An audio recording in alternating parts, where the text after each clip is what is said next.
Attention mga SSS pensioners, second tranche 1,000 pesos pension increase. Pwede nang ibigay pondo ng SSS. Sapat na para dito. Pag-uusapan natin mamaya-maya. Hello mga ka-vlogs! Welcome dito sa aking YouTube channel. Magandang araw po sa lahat ng mga manonood. Saan po kayong dako sa mundo? Kumusta mga ka-vlogs?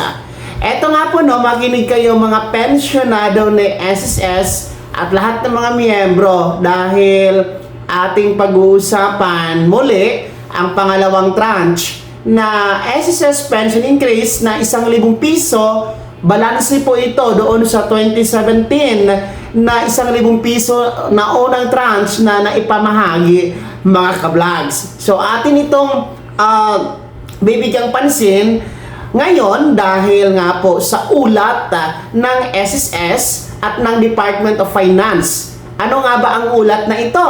At ano nga ba ang koneksyon sa second tranche dito sa sinasabi nating ulat ng SSS at ng Department of Finance? Well, sa official Facebook page ng SSS ay binahagi nito ang impormasyon mula po sa Department of Finance sa pamamagitan po ni Department of Finance Secretary Frederick Go na at the same time is Social Security Commission Chair ng SSS ang status ng pananalapi na meron ang SSS as of 2025. Kasi every year mga ka-vlogs ay meron talaga yung financial status report ang ibabahagi po ng SSS nang malaman po ng mga miyembro ang pananalapi po ng SSS. Well, uulitin ko, makinig kayo dahil for the first time kasi is nangyari ito sa SSS at sa unang pagkakataon talagang tumaas po ang reserve fund ni SSS o yung pondo po na meron ang SSS. So, ito ay as of 2025, Kasi hindi pa naman po tayo nangangalahati sa taon 2026. Kung makikita niyo po sa inyong screen, ayan po ang net income na meron ng SSS as of 2025 mga ka-vlogs na umabot po sa 142.97 billion pesos. At yan po ay may katumbas na 58.49% na mas mataas po kaysa taon 2024. And kung titingnan nyo din po ang total assets o pagmamay-ari ng SSS ay nasa 1.26 trillion pesos na katumbas ng 22.1%, mas mataas po sa 1.03 trillion noong 2024. Well, pag sinasabi po nating net income mga ka-vlogs, yan po ay malinis na, bawas na dyan yung mga expenses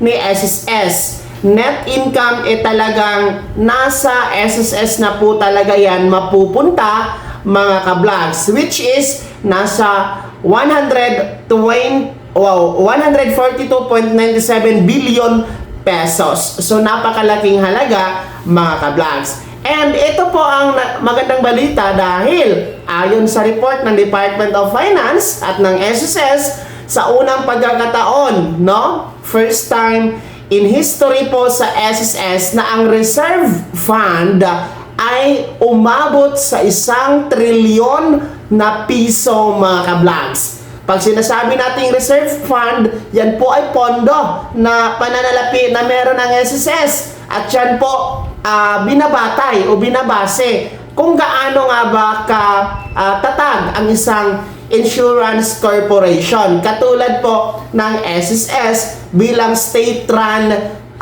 insurance mga ka-vlogs. Susukabuhan kung makikita nyo is kumita po ang SSS sa pagtatapos ng 2025. Kaya nga po sinasabing mas mataas kaysa mga nagdaang mga taon at unang pagkakataon sa kasaysayan ng SSS na mataas ang reserve fund. Well, balik tayo dito sa second tranche, 1,000 pesos pension increase. kung inyo pong naalala, no, noon pa, noong si Mr. Rolando Ledesma makasaid pa, ang presidente ng SSS, ang tansya po o ang calculation para sa second tranche na 1,000 piso na pension increase is nasa 42 to 45 billion pesos. No? Yun po yun. 42 to 45 billion pesos. Kung titingnan natin ngayon ang net income na meron ng SSS sa pagtatapos noong 2025 ay nasa 142.97 billion pesos. So, hindi pa nangangalahati ang kailangan, no, na 42 billion to 45 billion para sa pangalawang tranche na 1,000 piso dito sa kinita o net income na meron ang SSS last 2025. Kaya, ang katanungan ngayon, pwede na bang ibigay ang balanse na 1,000 piso na pension increase? No? Well, sa ating kuro-kuro at sa ating sariling opinion, nararapat na. Kasi nga, kumita naman ang SSS. May reserve fund naman na 1 trilyon na piso. No? Nararapat na itong ibigay. Pwede na talagang ibigay. Kasi marami ng pera o maraming pondo ang SSS sa ngayon. No? Baka naman sasabihin ninyo na meron namang pinatupad na pension increase sa last September under the pension reform program. Yun bang 10% pension increase for retiree and total disability pensioners, while 5% pension increase para sa mga total survivor pensioners, no? And then merong second round ngayong September 2026 at ang last round noong ngayon pang September 2027. So, wag nyo po yung isipin kasi nakaprograma na yon kay SSS. Magkaiba po ang pension reform program na increase dito sa pangalawang tranche na 1,000 piso na pension increase. Kumbaga mga ka-vlogs, utang ito ni SSS para sa inyo mga pensyonado na hindi pa naibigay.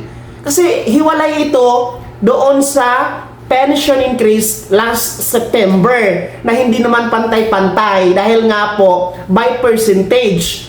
Dito kasi sa pangalawang tranche, pantay-pantay, malaki o maliit ang buwan ng pensyon, pantay-pantay na 1,000 piso ang para sa inyong dagdag. Kaya yun po yung pagkakaiba nila. Kaya naman ang ating panawagan, no, sa SSS kasi meron naman talagang kapangyarihan na magrekomenda sa Pangulo, no, kay President Bongbong Marcos ang ating mga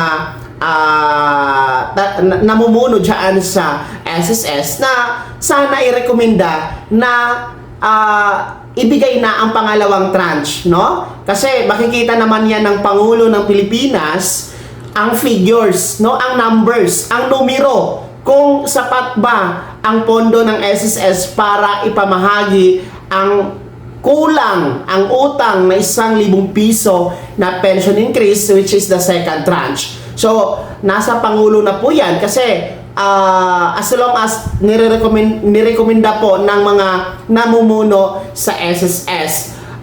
Uulitin ko tayo, dito sa ating channel, ako po, sa sariling kuro-kuro ko, pwede na talaga ibigay. Kasi, hindi naman natin maikakaila kung titingnan natin ang numero doon sa financial report ng SSS for 2025, talagang sapat na ito para ipatupad na ang pangalawang tranche na 1,000 piso na pension increase. Sa huli mga ka-vlogs, gaya nga ng kasabihan, pag gusto, may paraan. At pag ayaw, nako, napakaraming dahilan. Kayo, ano inyong komento at reaction sa balitang ito? Kayo ba ay sang-ayon, no, na nararapat na naibigay ang pangalawang tranche na 1,000 piso na pension increase base po sa financial status ngayon na meron ang SSS? Ibahagi niyo po sa comment section na nasa baba, pakilakip ng buong pangalan at kung taga saan kayo. Kung bago ka pa lang sa aking channel o di kaya di ka pa nakasubscribe, i-click niyo muna ang subscribe button na nasa baba. Huwag kalimutan na pindutin ang notification bell, ilagay sa all para una ka sa mga balitang i-upload ko. Maraming salamat po. God bless. Mag-iingat mga ka-vlogs dahil maulan po ang ating panahon ngayon.